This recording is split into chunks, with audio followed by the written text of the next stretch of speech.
This is the World Organic News for the week ending 28th of November 2016. John Moore reporting. This week we begin with a post from the blog Revolution in Media entitled An Introduction to Factory Farming by Larry Parker. The author quotes the Wikipedia definition of factory farming and then interrogates it.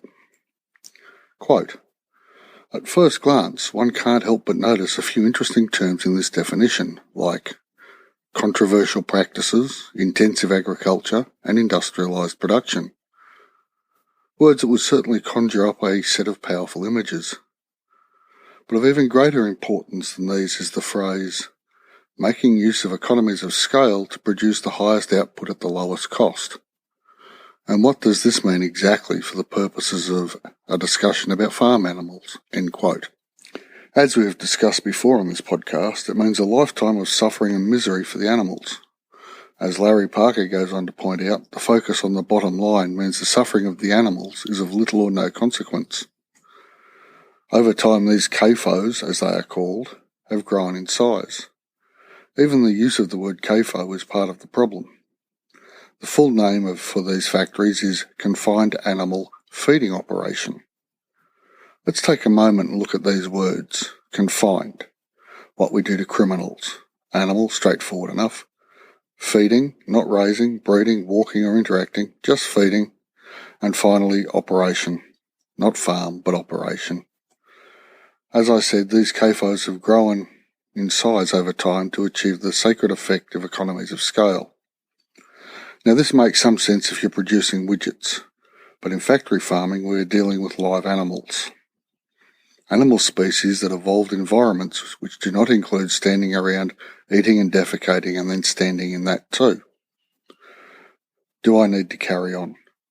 These business units, in air quotes, need to end and end yesterday. Yes, meat will be more expensive and maybe less plentiful, but so too will the manure lakes be less plentiful. Stock will be back on pasture, and nothing improves the health of pastures and stock than having the stock on pastures. The underpinning of the whole system is a series of subsidies which produces dirt cheap corn. Remove the subsidies and people will stop growing so much corn.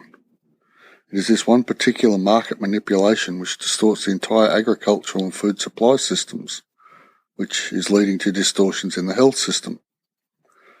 Cheap corn equals cheap meat, but it also equals cheap biscuits, snacks, and a whole host of unnecessary foods contributing to obesity. And corn is but one variation on this theme. It is grown all on its own across vast swathes of the country. It is a monoculture. Given the excessive hybridization of the seeds these monocultures arise from, they are almost genetically the same plant across those swathes of land. The blog Ecosystems United brings us a post, Industrial Agriculture Described, a comparison of the benefits and disadvantages. And this is fascinating. As we've discussed before, more food has been grown, in air quotes, efficiently since the Second World War. This post quantifies it. Quote, "The system has dramatically increased the amount of food produced between 1960 and 2010.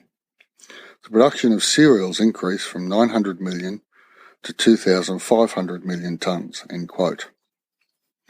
The post, however, further points out, quote, "Industrial agriculture is a form of food production based on the assertion that a farm is a factory that requires inputs such as pesticides, hormone, feed, fertilizer, and fossil fuels in order to produce outputs like meat, cereal, and plant products. The goal of industrializing agriculture is to increase yields as effectively as possible while reducing costs. These efforts are generally dependent upon synthetic chemicals, large quantities of water, major transportation systems, and mechanical technologies." End quote. And this is the dilemma facing the world. We can continue to produce monoculturally at the cost of oil-based chemical inputs, what appears to be excessive water usage, and oil-based transportation systems. You can see the problem. Apart from the water usage, the other two underpinnings are based upon fossil fuels. The continued burning of fossil fuels will contribute to climate change. Then areas of current food production will become unsustainable. We have an opportunity to effect change. COP Paris and now COP Marrakesh offer some hope, but we actually have to do something differently, or we will continue along our current path. It's fairly obvious. There have been unintended consequences apart from those discussed above. The Post makes this point in relation to pesticides. Quote, despite there being a tenfold increase in the amount of pesticides applied, there is double the crop damage by pests over the past decades. This is attributed to a lack of crop rotation. $1 in pesticides equals $4 in protected crops, but 37% of crops are still destroyed by pests. 18% of pesticides and 90% of fungicides are carcinogenic. Food is only tested for 40 of 600 agrochemicals, and 3% of all chicken sold has illegal residue. Bees contribute $40 million worth of labour annually, but 20% of bee colonies are adversely affected by pesticide application and 5% die outright. 50 to 70% of pesticides applied by aircraft never make it to their intended target.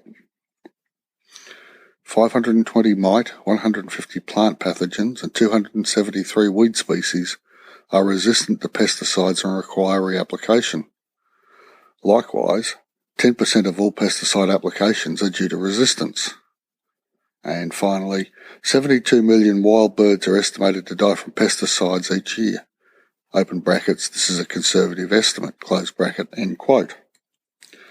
It seems clear to me the time for change is here, or more accurately, was here 10 years ago.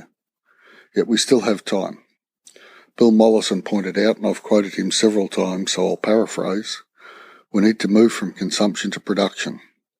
If 10% of us start growing fruit and veggies, we can change the world. I've included an Amazon link to an ebook I've written on no-dig gardening in the show notes. $1 is all it costs, and we'll have you moving from consumption to production in no time. We can do this. We must do this. The current paradigm is revealing itself as bankrupt. Food shortages shocked the world in the first decade of this century as a result of price rises. What happens when a series of unexpected events shuts down the transport system for more than the 3 days' worth of food in the supermarkets?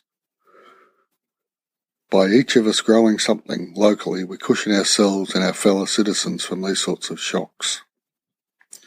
Let's get our hands dirty and our bellies full of real food. And that brings us to the end of this week's podcast. If you've liked what you've heard, please tell everyone you know any way you can. I'd also really appreciate a review on iTunes or the podcatcher of your choice. This helps others to find us. Thanks in advance.